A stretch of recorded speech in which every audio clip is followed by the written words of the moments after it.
નમસ્કાર ખેડૂત મિત્રો, સ્વાગત છે તમારું એક નવા વિડીયોની અંદર। તો આજે આપણે વાત કરવાના છે પાઇપલાઇન સબસિડી યોજના જે 2025માં જે ચાલુ થઈ છે પાઇપલાઇન કેરિંગ સબસિડી યોજના, તેના માટે 15,000 જેટલી સબસિડી આપવા માટે તૈયાર છે। તો જાણો અરજી કેવી રીતે કરવી તેની સંપૂર્ણ માહિતી આજે આપણે આ વિડીયોમાં આપવાના છે। તો વિડીયો છેલ્લે સુધી જોવા વિનંતી, અને ચેનલ પર પહેલી વાર આવ્યા હોય તો અમારી ચેનલને સબસ્ક્રાઈબ કરી દો અને ખેતી રિલેટેડ વિડીયો જોવા માટે અમારી ચેનલને સબસ્ક્રાઈબ કરી 5 લોકોને શેર કરવાનું ભૂલશો નહીં। તો જે પણ વિડીયો છે આજનો તે આપણે શરૂ કરીએ છીએ। તો ખેડૂત મિત્રો, સૌથી પહેલાં તમારે ગૂગલ પર આવીને આઈ ખેડૂત એવું લખવાનું છે। તો અત્યારે આપણે આઈ ખેડૂત આ રીતે લખશું તો તમને સૌથી પહેલાં જે પણ વેબસાઇટ આવે છે તેના પર ક્લિક કરશો તો કંઈક આ રીતે તમને જોવા મળશે PM કિસાનની નોંધ। ત્યારબાદ તમારે અહીં યોજનાઓ લખ્યું છે તેના પર ક્લિક કરવાનું છે। ત્યારબાદ ખેતીવાડીની યોજનાઓ પર ક્લિક કરવાનું છે। ત્યારબાદ તમે અહીં જોઈ શકો છો કે વોટર કેરિંગ પાઇપલાઇન છે તેના પર આપણે ક્લિક કરવાનું છે અત્યારે। તો આ રીતે ક્લિક કરશું તો તે કંઈક આ રીતે તમને જોવા મળશે। તો તેમાં તમે સહાયનું ધોરણના રિમાર્ક છે તે વાંચી શકો છો। તો અત્યારે આપણે વાંચવાના નથી, તો તમે વાંચી શકો છો, જેમાં 15,000 ને બેમાંથી જે ઓછું હોય તેની લાભાર્થી છે। તો ડોક્યુમેન્ટ લિસ્ટમાં તમારે ખાલી સાધન ઓજાર ખરીદીનું બિલ જ રજૂ કરવાનું રહેશે, તેમાં તમારે અન્ય ડોક્યુમેન્ટની જરૂર રહેતી નથી। તો ડોક્યુમેન્ટની વાત થઈ ગઈ, તો હવે તારીખની વાત કરીએ તો આ અરજી તમે 3/2/2025થી લઈને 16/2/2025 સુધી કરી શકો છો। તો અરજી પર ક્લિક કરશો તો તમને કંઈક આ રીતે જોવા મળશે। તો અહીં લખેલું છે કે આ ઘટકમાં ખરીદી બાદ જ અરજી કરવાની થાય છે। જો આપે સાધન ખરીદેલ હોય તો તમારે અહીં હા ટીક કરી લેવાનું છે। તો તમારે જે પણ છે તે ખરીદી લેવું પડશે, ત્યારબાદ જ તમે આ અરજી કરી શકશો। વોટર કેરિંગ પાઇપલાઇનો ખરીદીને બાદ તો તમારે અહીં નાપસંદ કરી લેવાનું છે રજિસ્ટરમાં। ત્યારબાદ તમારે અહીં નવી અરજી કરો તેના પર ક્લિક કરવાનું રહેશે। ક્લિક કરશો એટલે કંઈક તમને આ રીતે જોવા મળશે, જેમાં તમારે અરજદારની વિગત આપવાની રહેશે। તો સૌથી પહેલાં તમારું નામ લખી દેવાનું છે અહીં। ત્યારબાદ પિતા અથવા પતિનું નામ લખી દેવાનું છે। ત્યારબાદ છેલ્લે જે ખાનું છે તેમાં તમારે અહીં અટક લખવાની રહેશે।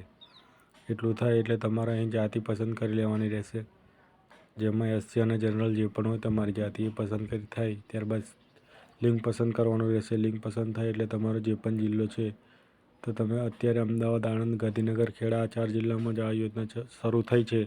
તો આ 4 જિલ્લાના ખેડૂતો માટે જ આ સારા સમાચાર કહી શકાય।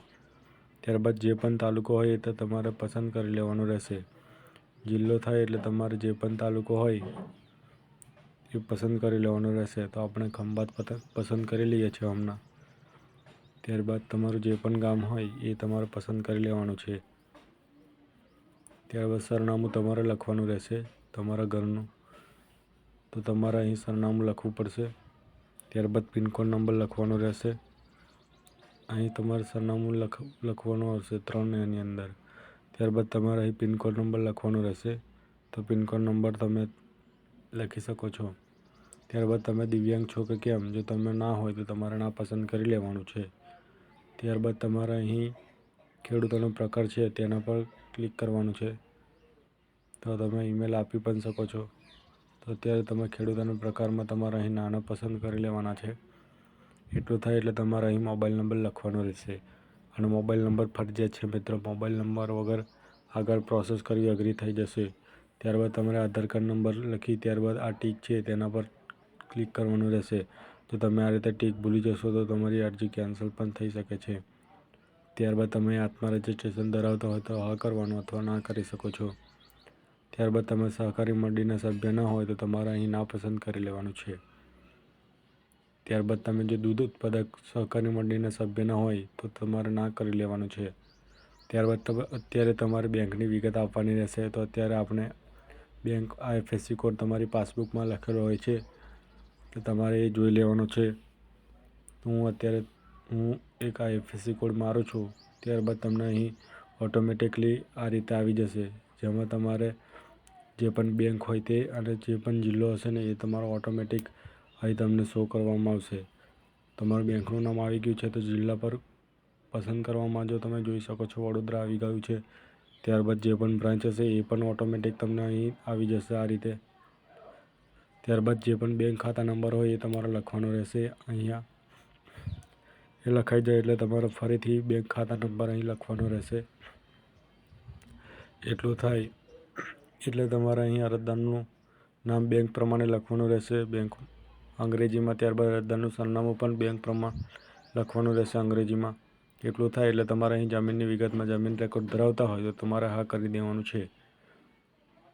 એટલું થાય એટલે તમારો જે પણ જિલ્લો, તાલુકો અને ગામ હતું એ તમારું ઓટોમેટિક આવી જશે. ત્યારબાદ તમારો જે પણ ખાતા નંબર હોય એ તમારે સિલેક્ટ કરી લેવાનો છે. તો ખાતા નંબર આપણે સિલેક્ટ કરી લઈએ છીએ. તો તમારા કોઈ પણ એક ખાતા નંબર તમને બતાવવા માટે સિલેક્ટ કરી લીધો છે 64. ત્યારબાદ જે પણ તેમનું ખાતેદારનું નામ અને જે હોય જે જોઈ લઈએ. અહીં લક્ષ્મણ સંઘ કેસરી સંઘ, આણંદ સંઘ કેસરી સંઘ અને વખત સંઘ કેસરી સંઘ લખેલું છે. કે તેમાંથી કોઈ પણ એક પસંદ કરી લેવાનું તમારે જે પણ હોય. તમારે જે પણ અરજદારના નામ પરથી કરતા હોય એ સિલેક્ટ કરી લેવાનું છે. એટલું થાય એટલે તમારે અહીં રેશન કાર્ડ નંબર આપવાનો રહેશે. ત્યારબાદ અન્ય વિગતમાં તમારો RTO registration number, central unique code serial number આપવાનો રહેશે. ત્યારબાદ જે પણ ખરીદી હતું બિલ, તે બિલ નંબર તમારે આપવાનો રહેશે અને બિલની જે પણ તારીખ છે તે તમારે અહીં આપવાની રહેશે. એટલું થાય એટલે તમારે અહીં 7834 લખેલું છે જે કોડ એ તમારે અહીં એન્ટર ધ કોડમાં લખવાનું છે અને અરજી સેવ કરી લેવાની છે. તો મિત્રો અરજી સેવ થાય એટલે તમારે ફરીથી ઉપર આવી જવાનું છે અને અહીં તમને જોવા મળી રહ્યું છે અરજી અપડેટનો ઓપ્શન. તેના પર તમારે ક્લિક કરવાનું રહેશે. તમે અહીં જોઈ શકો છો અરજી અપડેટનો ઓપ્શન. તો તેના પર તમારે ક્લિક કરવાનું રહેશે. તો આ રીતે આપણે ક્લિક કરી લઈએ છીએ. તે તમે અહીં જોઈ શકો છો. તો તમે અહીં જોઈ શકો છો કે અરજી નંબર તમને અને જમીનનો ખાતા નંબર તમારે લખવાનો રહેશે. તો જ તમે અરજી જે છે અપડેટ કરી શકશો. અથવા તો રેશન કાર્ડ નંબર નાખીને પણ અરજી અપડેટ કરી શકો છો. એટલું થાય એટલે તમારે અહીં ડોક્યુમેન્ટ અપલોડ કરવા પર ક્લિક કરશો. તો અત્યારે તમે ના કરો તો પણ ચાલશે, પણ અત્યારે તમારી સામે એ જ ઓપ્શન ફરીથી આવશે. જેમાં ફરીથી અરજી નંબર, જમીનનો ખાતા નંબર અથવા રેશન કાર્ડ નંબર નાખીને તમારે જે પણ ડોક્યુમેન્ટ અપલોડ કરવાનો હોય બિલ તે તમારે અહીં અપલોડ કરવાના રહેશે. એટલું થાય એટલે તમારે અરજીને કન્ફર્મ કરવા પર ક્લિક કરવાનું છે.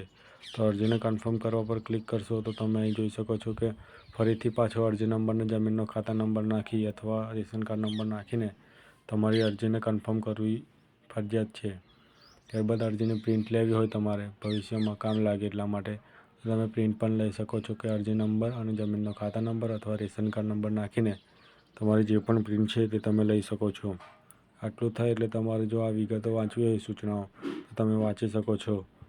તો તમે અહીં જોઈ શકો છો ખેડૂત નોંધણી રજિસ્ટ્રેશન અથવા તમે જો અરજીની પ્રિન્ટ આઉટ લેવી ફરજિયાત છે. આપણા દ્વારા કરાયેલ અરજીની પ્રિન્ટ લઈ આપણી પાસે જ રાખવાની રહેશે. અરજી અન્વયે ખરીદી કરવા માટે પૂર્વ મંજૂરી આપવામાં આવે છે અને આપણા દ્વારા પૂર્વ મંજૂરી મુજબ સાધન સામગ્રી નિયત સમય મર્યાદા નિયમોસર ખરીદી કરવી પડશે. તો ખેડૂત મિત્રો તમને કહેવામાં આવે છે કે તમારે જો આ યોજનાનો લાભ જોઈતો હોય તો સૌથી પહેલાં તમારે જે પણ કેરિંગ પાઇપલાઇન છે તે ખરીદી કરી ત્યારબાદ જ તમે આ અરજી કરી શકશો. ત્યારબાદ જ તમને સહાય મળવા પાત્ર રહેશે. તો વિડીયો સારો લાગ્યો હોય તો અમારી ચેનલને સબસ્ક્રાઈબ કરો અને 5 લોકોને શેર કરવાનું ભૂલશો નહીં. તો મળીએ છીએ એક નવા ટૉપિક પર અને નવા વિડીયો સાથે. તો અમારી ચેનલને સબસ્ક્રાઈબ કરી દેવા વિનંતી.